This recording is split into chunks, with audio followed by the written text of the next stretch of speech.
Chers aubergenvillois, chères aubergenvilloises, bonjour. Comme vous le constatez, les travaux de la Maison des Arts ont débuté. Pour mémoire, il y a un peu plus d'un an, nous nous étions rendus compte que le voile extérieur de la structure commençait à se désolidariser de la dite structure. Danger, fermeture, j'ai immédiatement évidemment signé un arrêté qui interdisait l'accès parce que je ne pouvais évidemment pas mettre toutes les personnes en danger. Nous avons orchestré des travaux, nous les avons votés. Pour mémoire, la Maison des Arts et son fonctionnement, c'est quand même 1,3 million par an.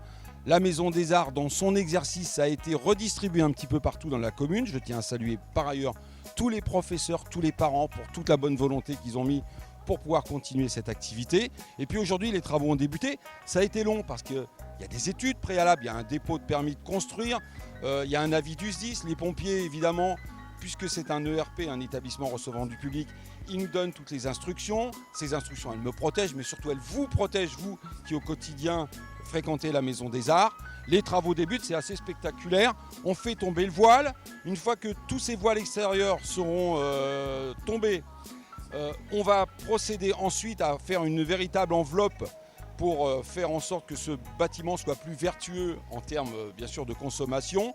Nous allons aussi mettre des panneaux photovoltaïques au-dessus des fenêtres. Vous le voyez, nous avons mis un peu plus d'1 million dans la réfection de la Maison des Arts. Donc la culture à Aubergenville, c'est pas fini, loin de là. Vous verrez que par ailleurs, j'ai imaginé un parking tout au fond pour un cheminement piéton pour que nos enfants puissent aller à la Maison des Arts en toute sécurité. On avait une espèce de conflit entre les véhicules et les piétons qui ne me plaisait pas du tout.